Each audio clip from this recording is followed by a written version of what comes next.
কোথায় যাচ্ছ তুমি? জানি না, আমার জীবনের সবটা জুড়ে প্রদীপ ছিল। এখন যখন হই নেই, তখন আমার এই জীবনের কোনো মানে নেই, কোনো মানে নেই। তুই না, প্রদীপ নেই ঠিকই, কিন্তু প্রদীপের ইচ্ছেটা তো আছে। আর মানুষ কিন্তু তার ইচ্ছের মধ্যে দিয়েও বেঁচে থাকে, জানো তো। প্রদীপ কিন্তু শেষ নিঃশ্বাস অবধি চেয়েছিল তুমি বাঁচো, তুমি ভালো থাকো। আর অভিক সেটা অক্ষরে অক্ষরে পালনও করেছে। তুমি অভিকের এত বছরের এই স্যাক্রিফাইসটাকে অস্বীকার করো না তুহিনা। তুমি যদি ভালো থাকো তাহলেই অভিকের এই স্যাক্রিফাইসটা একটা মানে পাবে। আর তার চেয়েও বড় কথা, তুমি কিন্তু এখন শুধু প্রদীপের স্ত্রী বা অভিকের বন্ধু এরমটা নয়, তুমি কিন্তু এখন আমাদেরও বন্ধু।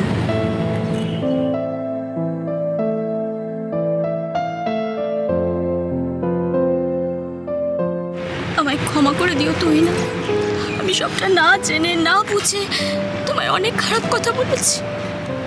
সরি। আমাকে অভিক অনেকবার বলার চেষ্টা করেছিল, আমি শুনিনি, আমি খুব ভুল করেছি। তোমার এত বড় একটা দুর্ঘটনার পরও আমি তোমার না না ক্ষমা তো আমার চাওয়া উচিত। তোমার জায়গায় অন্য কোনো মেয়ে থাকলেও এটাই করতো। দেখো, নিজের অজান্তে হলেও আমার জন্যই তো তোমরা এত বছর দূরে ছিলে। তোমরা দুজনেই খুব কষ্ট পেয়েছো। তাই তাই আমি আর চাই না যে আমার জন্য কেউ কষ্ট পাক, কেউ সাফার করুক। আমার সাথে যা হয়েছে সেটা তো আমার ভাগ্য। এরপর বাকি জীবনটা তো আমাকেই বুঝে নিতে হবে। আমাদের নার্সিংহোম মানে women and child care unit আমার মনে হয় তোমার পাশে সবসময় থাকবে। তুমি যা করতে চাও সেই সবে আমার মনে হয় তোমাকে সাহায্য করবে। যতদিন ইচ্ছে তুমি ওখানে থাকতে পারবে। নাইরা, আমি চাই তুহিনা আমাদের সাথে থাকুক।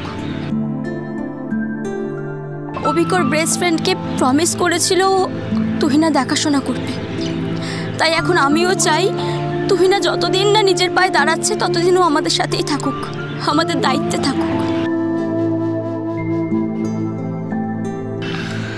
এই যে তোমরা যে সবাই অভিকের সাথে থাকার প্ল্যান করছো, তোমরা কি সবাই জানো যে অভিক তার নিজের প্রপার্টি, নিজের বাড়ি সব বিক্রি করে বসে আছে? আর এখন যদি তোমরা একসাথে সবাই থাকতে চাও তাহলে অভিকে কি করতে হবে? বাড়ি কিনতে হবে, নাহলে ওই ছোট্ট 2 কামরা রেন্টের বাড়িতে থাকতে হবে। আর এখন আমার বক্তব্য হলো, আমি কিন্তু আমার বোনকে ওই ছোট্ট 2 কামরার বাড়িতে কষ্ট করে থাকতে দেব না। আকাশ, তুই চিন্তা করিস না, আমি ঠিক একটা ব্যবস্থা করে নেব। তা কিচ্ছু ব্যবস্থা করতে হবে না, আমরা সবাই একসাথে শেষের কবিতাতে থাকবো। কি?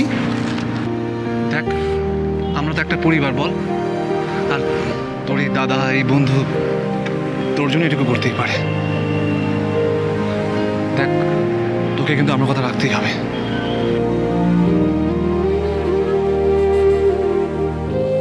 অভিক, অভিক, সরি, আমি জানি আমি তোকে না জেনে না বুঝে অনেক ভুল বুঝেছি। প্লিজ। এই জায়গাটাই তো আমার সবচেয়ে বেশি খারাপ লেগেছে, যে তুই আমায় ভুল বুঝেছিস। আমার দাদা, আমার বন্ধু আমায় বোঝেনি। তুই কি করে বিশ্বাস করলি? তুই ভাবলি কি করে আমি মেঘনাকে ঠকাতে পারি? অভিক, অভিক, তুই তো জানিস তোর এই দাদার কেমন মাথা গরম। তারপর তুই কীরকম একটা বিহেভ করছিলি, আমার তাতে আরও বেশি মাথা গরম হয়ে গেছিলো। শোন না, আমি কি বলছি, যা হবার হয়ে গেছে, সব কিছু ভুলে যা না প্লিজ। ভুলে যা বললেই ভোলা যায় না আকাশ, আমি তোকে ক্ষমা করতে পারছি না। আচ্ছা আচ্ছা অভিক, বল কি করলে তুই আমাকে ক্ষমা করবি? কি করলে? কি করলে বল? অনেক বড় লিস্ট আছে। ঠিক আছে, আমার ভাইয়ের রাগ ভাঙাতে আমাকে যা যা করতে হয় তাই করব। কিন্তু প্লিজ ঘরে ফিরে চল, ভাই আমার।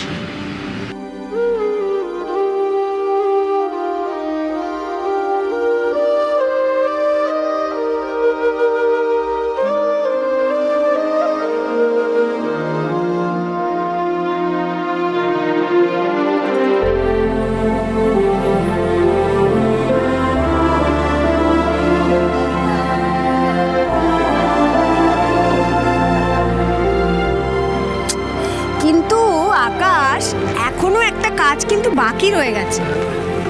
কি কাজ? এই বলছি, সামনে আয়। দেখি হাতটা দে। হবে, হাতটা দাও।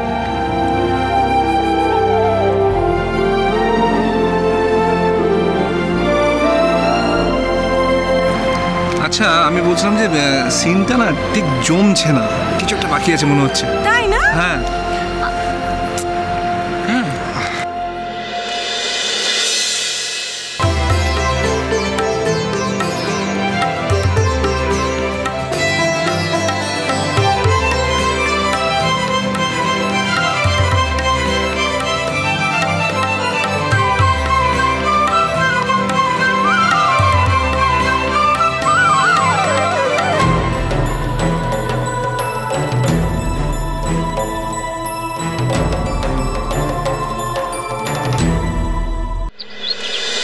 দূর, তোমরা না সবাই ঝগড়ুটে, জানো তো?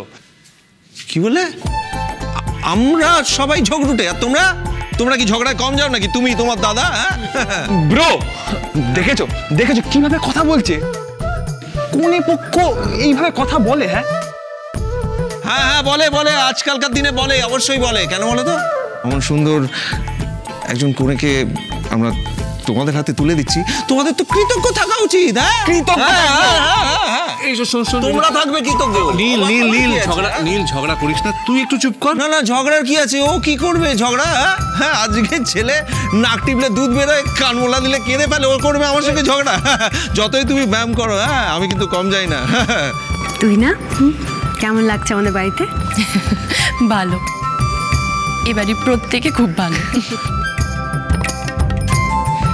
এক্ষুনি ভালো টালো কিছু বলো না, কেন বলো তো? ওরা যে কি কাণ্ড করে তুমি জানোই না। তবে ভালো দিনে এসেছো, কাল আমাদের বাড়িতে বিয়ে। এই হীরা, শোনা, ওরা কি সব প্ল্যান করেছে? কি সঙ্গীত, মেহেন্দি এসব হবে? হ্যাঁ জানি তো, মেঘনা পিয়ালি ওদের প্ল্যান তো। এই ব্রো, বলছি আমাদের ব্যাচেলার পার্টিটা হচ্ছে তো?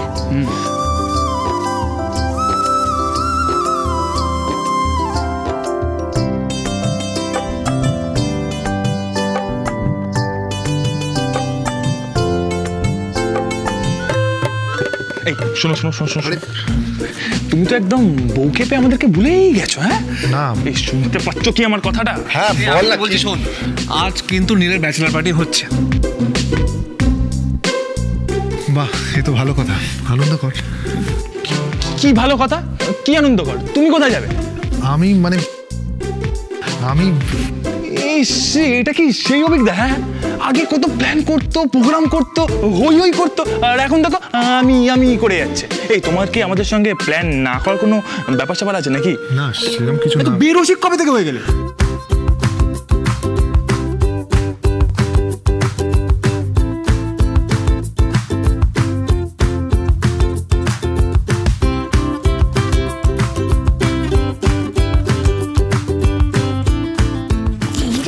ওরা কি প্ল্যানিং করছে কিছু বুঝতে পারছিস?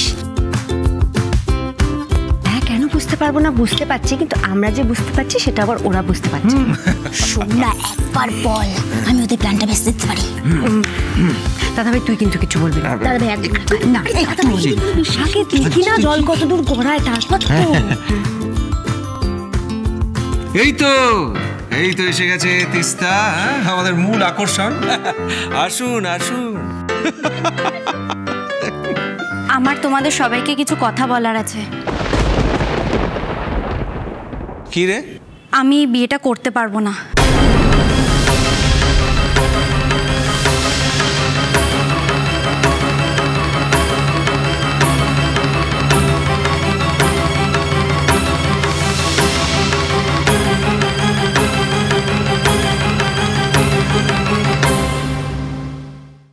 নীল তিস্তাকেই ভালোবাসে।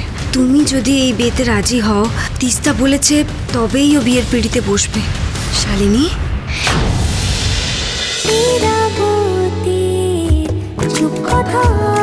চলো চলো চলো চলো চলো পাল্টাই।